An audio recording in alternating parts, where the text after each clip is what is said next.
BJP के कथित चाणक्य कहे जाने वाले गृह मंत्री अमित शाह पूरे विपक्ष से अकेले ही भिड़ जाया करते हैं।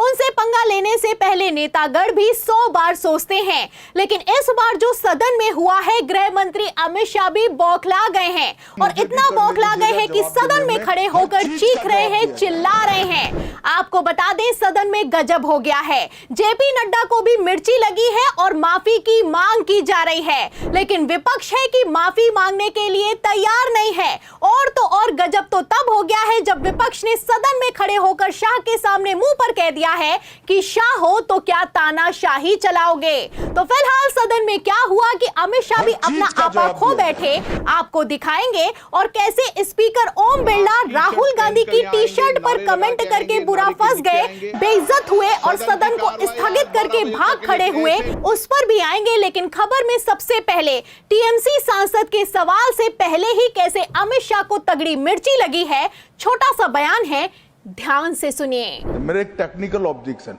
अगर आप एरिया वाइड करना चाहते हो तो फिर मुझे भी करने दीजिएगा, जवाब देने में हर चीज का जवाब दिया जाए।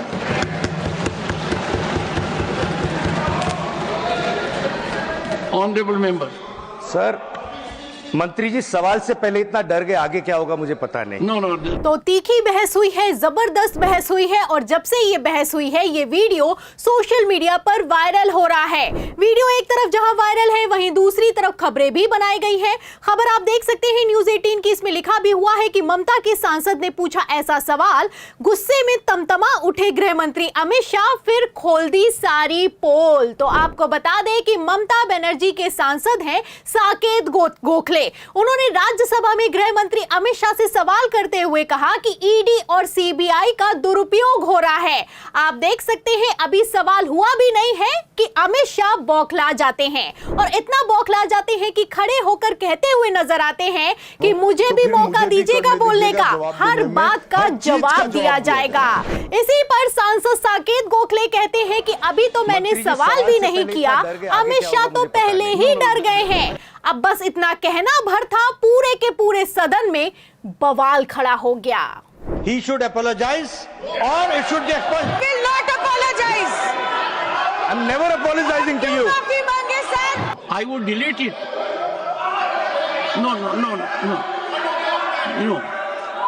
Any member of the house says, if any member of the house says that the other member डर गया है, is something which can neither be overlooked नोर काउंटीनेस। तो आप देख सकते हैं, जेपी नड्डा चीख रहे हैं, चिल्ला रहे हैं। सभापति जगदीप धनखड़ का कहना है कि माफी मांगनी होगी, लेकिन टीएमसी है कि माफी मांगने के लिए तैयार नहीं है। आपको बता दें, बवाल इतना ज्यादा बढ़ गया कि गृह मंत्री अमित शाह ने सदन में खड़े होकर कह दिया कि मैं सदन में किसी की कृपा से नहीं आया हूं, चुनाव जीत कर आया हूं। इसी पर साकेत गोखले ने आओ देखा ना ताओ, उन्होंने भी कह दिया कि मैं भी चुनाव जीत कर आया हूं। और वो ही नहीं रुके, आगे उन्होंने कहा कि गृह मंत्री भी साबरमती जेल में रह चुके हैं और मैं भी रह चुका हूं। तो आप अच्छे से जानते हैं कि जेल और तड़ी पार शब्द से गृह मंत्री अमित शाह कितना बौखलाते हैं। अब जैसे ही इन शब्दों का इस्तेमाल सदन में हुआ है, बवाल खड़ा हो गया है। इस पर साकेत गोखले ने कह दिया है कि नाम अगर शाह है तो इसका मतलब ये नहीं है कि तानाशाही चलाओगे। फिलहाल मैं आपको बता दूं, साकेत गोखले ने जबरदस्त कमान संभाली है, इस पर जेपी नड्डा भी भड़क उठे हैं। This sort of तानाशाही, just because your name is Shah, doesn't mean you are able to do that on the rest of the country and target states the way you are doing.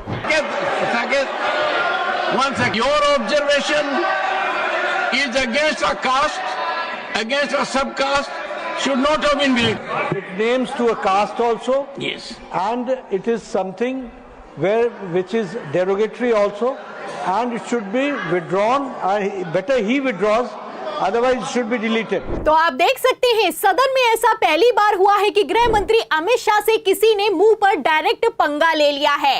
आप देख सकते हैं, सदन में बवाल खड़ा हो गया है। टीएमसी सांसद साकेत गोखले ने धज्जियां उड़ाकर रख दी हैं। साफ साफ कहना है कि शाह हो तो क्या तानाशाही चलाओगे, सवालों से पहले ही डर गए हो क्या, तड़ी पार जेल में रहे हो तो मैं भी जेल में रहा हूं। तो इस तरह के शब्दों का इस्तेमाल हुआ है। पहले तो सदन में इन शब्दों के इस्तेमाल पर बवाल खड़ा हुआ। आप देख सकते हैं कि गृह मंत्री अमित शाह भी बौखलाए, चीखे, चिल्लाए और तमतमाए, लेकिन उसके बाद जब लगा कि स्थिति हाथों से बाहर निकल चुकी है तो अमित शाह भी चुपचाप बैठकर सुनते रह गए।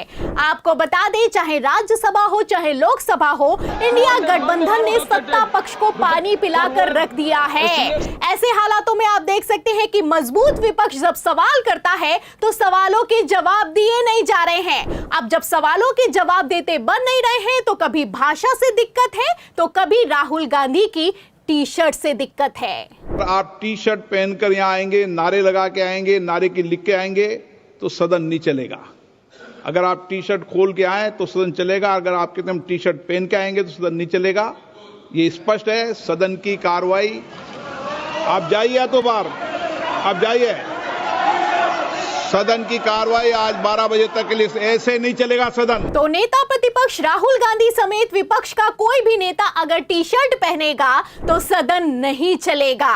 मतलब टी शर्ट डिसाइड करेगी कि सदन चलना है या फिर कि नहीं चलना है। ये हाल हो चुका है लोकसभा से लेकर राज्यसभा का। फिलहाल इसी को लेकर राहुल गांधी ने तो पहले ही कह दिया था कि ये न्यू इंडिया है। डेमोक्रेटिक जो स्ट्रक्चर है, जो एलओपी को तो मतलब परमिशन देनी चाहिए मगर नहीं देते हैं, बट ये न्यू इंडिया है। तो पहले तो बोलने नहीं देंगे, नेता प्रतिपक्ष तक को बोलने का मौका नहीं देंगे, सारे के सारे विपक्ष को उठाकर एक साथ सस्पेंड कर देंगे, मनमानी करेंगे, बिल पर बिल पास होंगे। और अब तो आप देख सकते हैं कि हद इतनी ज्यादा पार हो चुकी है कि राहुल गांधी की टी शर्ट तक से दिक्कत है। फिलहाल लोकसभा से लेकर राज्यसभा में जैसे कार्रवाई चल रही है, ऐसे हालातों में आपको क्या लगता है? क्या मजबूत विपक्ष ने गृह मंत्री अमित शाह को भी घुटनों पर ला दिया है? तो सत्ता पक्ष के एक्शन पर, विपक्ष के रिएक्शन पर, सदन की कार्रवाई पर और इस पूरी रिपोर्ट पर आपकी जो भी राय है हमें कमेंट बॉक्स में जरूर लिखें। वीडियो को ज्यादा से ज्यादा शेयर करें,